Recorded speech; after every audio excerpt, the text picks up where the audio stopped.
Hi, Mr. Anime fans. Mr. Anime's brother Mark here, and Mr. Anime is going to be a little late today, so I thought I'd go ahead and start the review without him. The subject, Inuyasha the Movie 3, Swords of an Honorable Ruler. I had the great privilege of sitting down and watching this movie yesterday, and wow, what a difference a movie makes. The first two movies were good, but they weren't great, but this is quite exceptional. We follow Inuyasha and his standard crew as they do battle against an ancient evil sword named Saunga. This sword is capable of possessing both humans and demons alike and turning them into ruthless killers who want to take over the world. And once again, it's up to Inuyasha to save the day. Only this time, he must have the complete cooperation with his brother Sesshomaru or he will surely fail. Now, the storyline in this movie is quite exceptional. You get to see infant Inuyasha and Inuyasha's father for the first time ever. And the cooperation of Inuyasha and Sesshomaru make for some great times. The battle sequences in this movie are very good as well, especially the final battle. And the final boss is much better than any of the other two bosses, especially the first boss in the first movie, Minomaru, and Kaguya in the second movie is no match to this boss either. The story is very good, the battle sequences are very good action, the music is what we've come to love. There's no Kikyo in this movie, but there doesn't need to be. There's no Naraku in the movie, which is a very good thing, I think. And the animation is done exactly like number 2. Except that there's more CG thrown in, which can be a good or a bad thing depending on what you think. Overall, I think this is a very, very good watch, and I'm going to have to give it a very high score of a 9 out of 10. I think I hear Mr. Anime coming. Oh, great. I'm late for the review. I gotta step on it.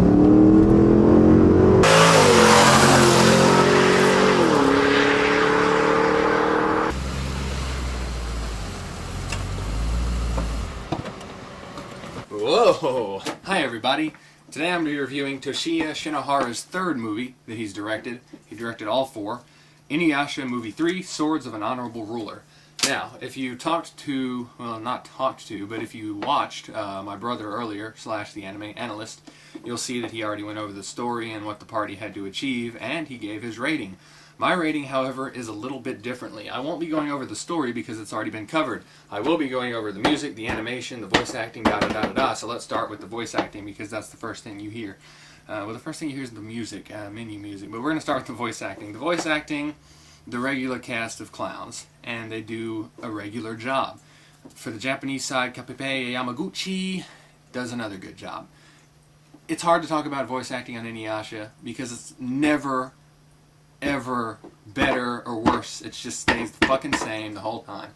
Speaking of things that stay the same, the music in this movie is the same as the television shows, which were my complaints on the first 2 movies, and I don't get it. Rumiko, look at my face, Rumiko. Why are you not making original soundtracks for your fucking movies? You charge people admission, you charge people for the DVD, you charge people to watch it on pay-per-view if Inuyasha was ever on pay-per-view, and you don't give them original music. All you do is copy and paste the music that you made for the television show, by the way, which you use all 167 episodes of. You just copy and fucking paste it into the movies, which I find completely shit and ridiculous. That is laziness. That is laziness when you cannot make original soundtracks. If I watch that 4th movie and there is any music from the television show, I'm going to flip bananas because I do not want to hear any more music from the television show. I like the music. It's well made. It's well played. But guess what? I don't want to hear that shit in the movies. Make original soundtracks. I cannot stress that enough. That is my biggest problem with this film. Let's move on to animation. The animation is about on par with the second movie, which was far superior, in my opinion, to the first movie's animation. The third movie, this one right here, animation, about as good as the second. Which means they didn't improve the animation, which means it's going to get the same animation score.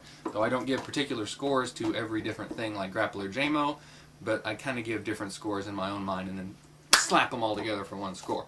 So what did I think of the storyline? What did I think of the evil Saunga sword? Well, I have to agree with my friend Browncoat Eric when he said that he thoroughly enjoyed the sword lore that was passed around in this film. You first see the Saunga with the grandpa. He's holding it and carrying it to the family shrine.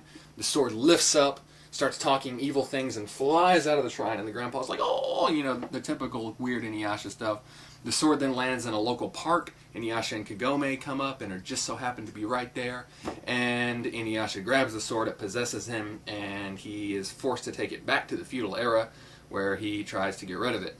As a nemesis, I think the Sayunga does a fairly good job. He takes over a couple people, some demons. It takes over a gay-ass guy with a red plated armor.